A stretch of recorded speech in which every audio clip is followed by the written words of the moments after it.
Hello there, Wolverines. How is everyone doing? It is almost Christmas time, and I want to wish you all a very, very Merry Christmas. And because it's Christmas, the Fifth Circuit Court of Appeals has given us a decision, which is an early Christmas present for some people if you live in the Fifth Circuit at least. So let's go ahead and talk about this case.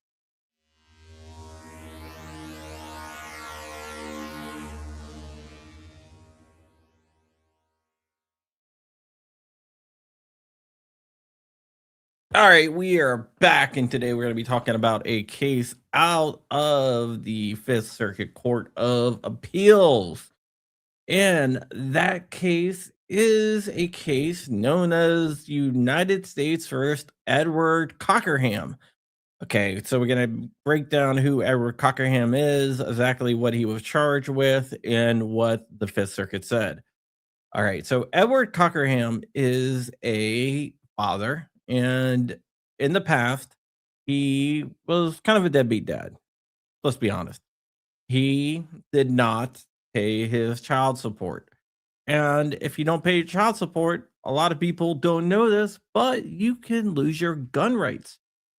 So Edward Cockerham lost his gun rights for not paying child support. He did end up paying his child support eventually. But even when you do pay your child support and you get all caught up, once you lose your gun rights for not paying child support, that is it because it's a felony. And they found him in the possession of a firearm. Now, this is interesting because they charged him with being a felon with a firearm, which is verboten under federal law. A felon cannot own a firearm unless you go through a way of restoring rights, but we're not going to get into that right now. So, at the district court level, when he went there, the district court ruled that that the law preventing him from owning a firearm is unconstitutional because it fails the Bruin test. Is a two-step test. The first step is the plain text of the Second Amendment. Cockerham, there is no doubt that he is part of the people. The people is the political mass of the country. Basically, anyone that reaches the age of the majority. This is what the courts have always held.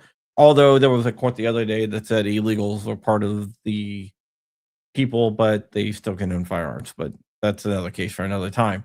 So he is over 18 years old and part of the political class reaching the age of majority, which right now in the United States is 18. And bearing arms is the whole entire point of the Second Amendment, since he is part of the people and his conduct is covered by the plain text of the Second Amendment. Basically, what they said is that his conduct is presumably constitutional. Now it falls to the state to prove that his conduct is not constitutional by doing stuff like giving historical analogs of laws from the founding era. The ratification date of the Second Amendment, 1792, even though a lot of anti-gunners try to say it's the ratification date of the 14th Amendment, which is 1868, but I disagree with that.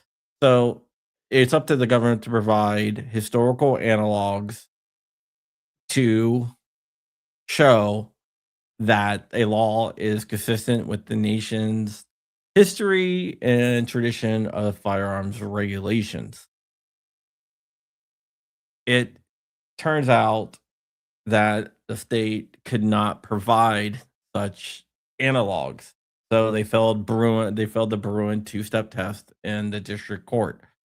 The government appealed to the United States Fifth Circuit Court of Appeals, which went to a 3-judge panel, 2 Republicans and 1 Democrat. And I bet you can guess the voting breakdown on this. But by a margin of 2-1, the panel decided that the law banning nonviolent felons from owning firearms fails the Bruin test and therefore is unconstitutional. The Fifth Circuit has also given us Rahimi, but Rahimi was kind of a violent guy, so the Supreme Court said that you can disarm him temporarily until he's no longer a danger to himself or others. And there is no doubt that Cockerham was not a danger to himself or others. He had no violent convictions, no violent crimes, and was not a violent person.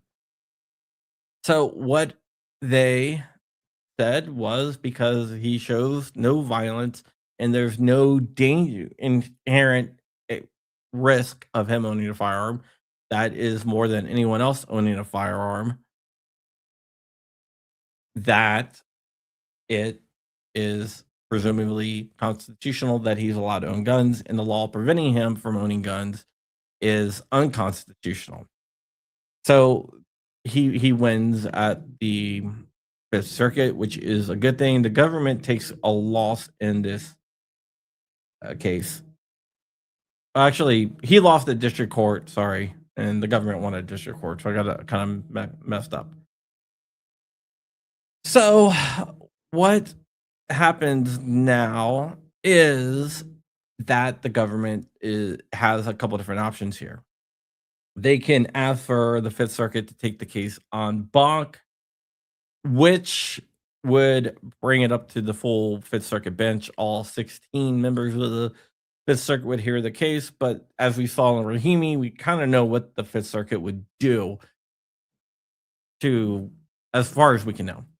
And they would probably back up the panel's decision here.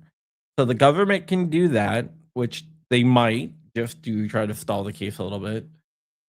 Or they can go ahead and skip the en banc because chances are they're going to lose at the en banc and file for what's called a writ of certiorari. A writ of certiorari with the Supreme Court is a petition to the Supreme Court to take up the case. What I think would happen on that is it probably get denied, to tell you the truth. But I don't think the government is going to do that because if it goes up to the Supreme Court, and we already know that the Supreme Court and Rahimi said that you can disarm someone, but only temporarily as long as they're a danger to themselves or others, the Supreme Court would probably fine for Cockerham in this situation because he was not a danger to himself or others.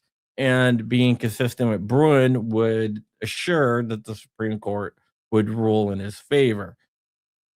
Right now, because of the Supreme Court ruling in the Trump case, this injunction, or whatever you want to call it, this decision only affects the Fifth Circuit. If the government takes this all over to the Supreme Court and the Supreme Court rules against the government, it would be nationwide. And I don't see that the government wants that to happen. And so I think the most likely situation is that they ask for an en banc, it goes to en banc, and they lose, and they don't file for a writ of certiorari. There is another option that they could take, and that option is to go ahead and just let it die here, uh, because this is an as-applied challenge. So let Cockerham walk away without, like, affecting the law nationwide.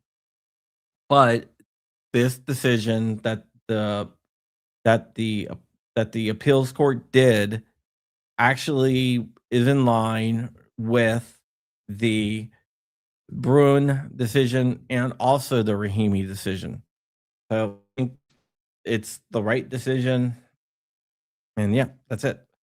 All right, just wanted to bring this to you really quickly here and go ahead and let you know what exactly is going on.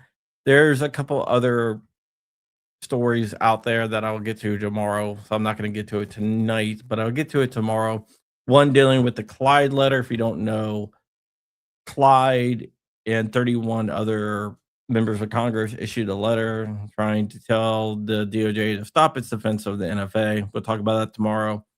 And also the changing of marijuana from a Schedule 3 or Schedule 1 to a Schedule 3.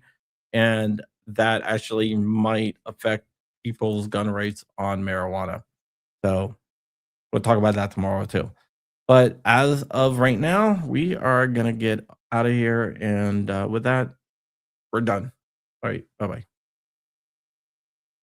Oh, by the way, there is a button that you can hit hype if you're watching this on a replay.